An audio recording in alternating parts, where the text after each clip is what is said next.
Welcome into the latest edition of ESPN FC. I'm Dan Thomas, joined in the studio today by Shaka Hislop and Stevie Nicol. It's been a busy couple of days, hasn't it, with the Champions League? Now seems a very apt time to reflect on what we saw.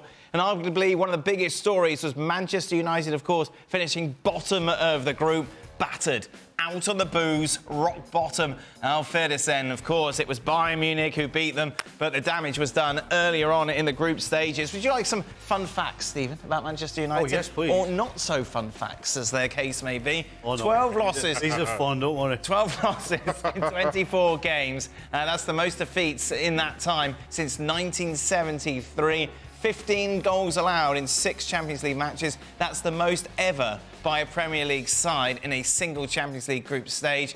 And finished last in the Champions League Group A. You have to go back to 2005 for the last time that happened. Nader Manua is with us from his ski cabin today. Lovely to have him with us. Nader, obviously you live in Manchester. What are Manchester United fans saying about this whole debacle?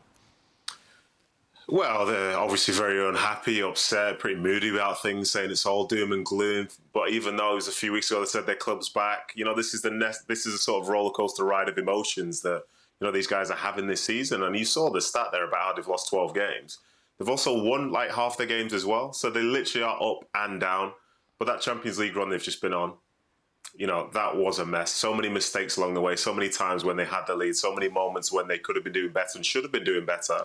And to leave it to your last game against Bayern Munich to try and find a way through, hoping a result would go your way elsewhere, I think kind of sums up the season that they've had so far. There's a lot of disappointment, people asking questions about the manager, about the players, asking why are so many players injured, whilst also waiting for this takeover to happen, which apparently has been going on forever.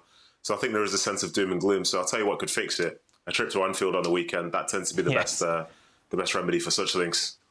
Yeah, what could possibly go wrong? Stevie, it's the first time you've been on since that defeat at Old Trafford. What was your reaction to the manner in which they lost?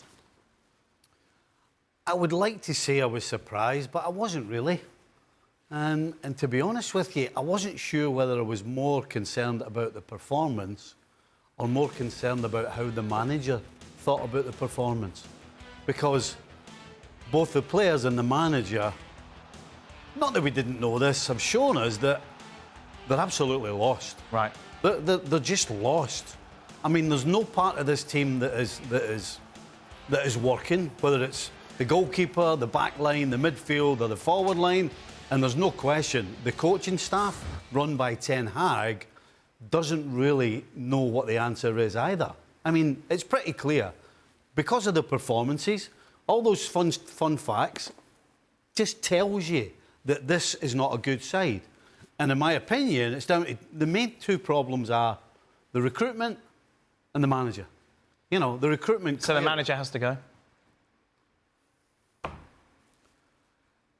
Yes. I mean, how can a Manchester United manager be allowed to produce these sort of facts, these sort of performances, these sort of results, and then not at least turn around and tell you that, yes, we're struggling and we're trying our best to fix it? At least you would come out with some sort of credibility. So it's what he's saying after games as opposed to what he's doing during games that frustrates you more? Well, listen, as a fan of a football team, right, I'll tell you that if the manager's telling me the truth and I can see that he's trying everything, then you're basically, you give him some time or he's buying time.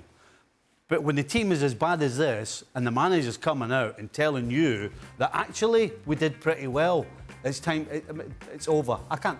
How can you follow a guy who is blatantly, and that's the problem, he's either blatantly lying to you or he doesn't know what he's doing. Or he's saying one thing to the media and another within the confines of a dressing room. But again, Dan, if you're saying what is blatant to anybody, that what you're saying is completely and utterly wrong, which I believe what he's talking is absolutely wrong. I haven't heard anybody else that's actually agreed with his assessment, but this is not the first time he's come out and told us this.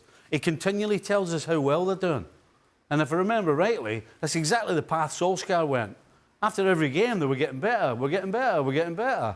Well, and eventually he went, Ten Hag has to go, come on. This is Manchester United. There's a reason why we're talking about them all the time, because they're so huge, they're such a huge, big club. That's why we talk about them.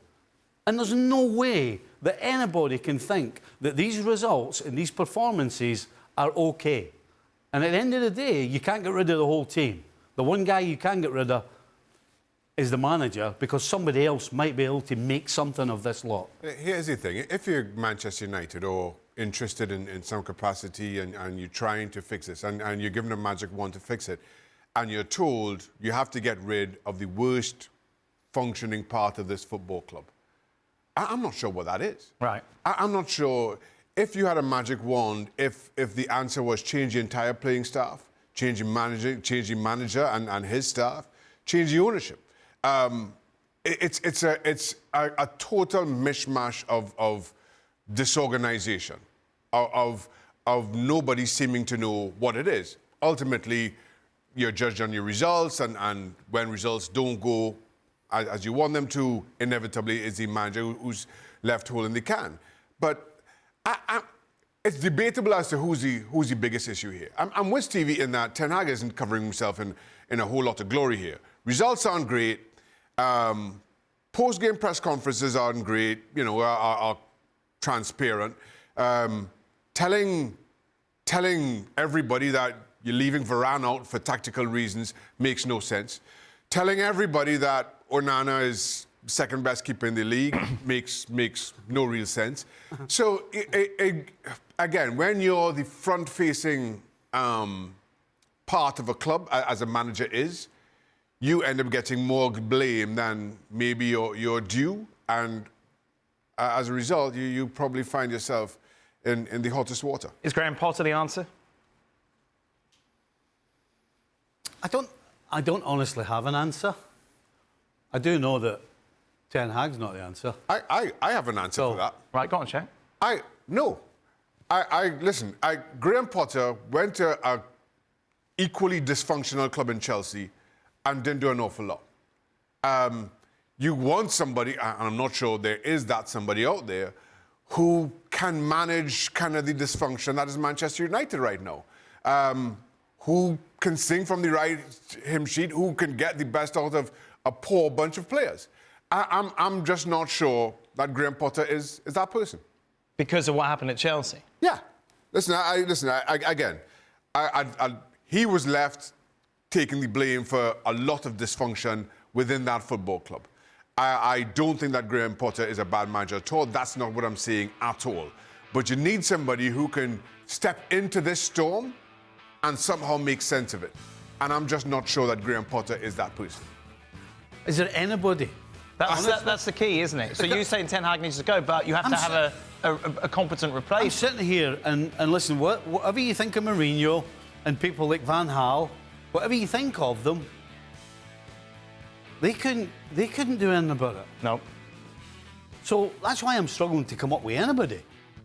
Because this playing staff that they have right now looks as though it's incapable of putting any sort of results together, a string of results together. So if you're Sir Jim Radcliffe, you're in charge of this whole sporting project, what do you do? Well, you got to get rid of a lot of the actual playing staff.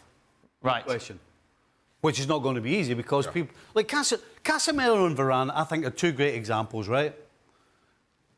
Do you think for 1 second the reason Real Madrid let these two guys go is because they were at their best? Right. Do you know, it's a lot of the answers to the questions are that simple. You know, Johnny Evans, come on, really, Johnny Evans, what are you doing? Yeah. Martial, obviously. You've still got Martial. You've got Martial starting. For 9 years. Yeah. Martial's starting after being there 8 or 9 years and done nothing over 8 or 9 years. Yeah. And Højlund, again, is Højlund a bad signing? No, not if you want him to be one of the best centre forwards in 18 months or a couple of years. But you bring a young guy who's learning his trade still, who's got all the potential in the world, and you expect him to give you the goals to keep a team like Man United up near the top of the Premier League. It's mad. It's madness. And surely your recruitment staff are asking these questions to themselves. You know, if you say, let's go and buy Højlund, right? Yeah. And I'm on the committee, my first question is, hold on a second, this guy's only whatever age, he's not ready to be centre forward at Man United, we're going to pay a lot of money, Why are we doing this? Right. Can he handle it? What sort of car? I mean, these are all the questions that you should be asking before you even get a pen and paper out and start making offers.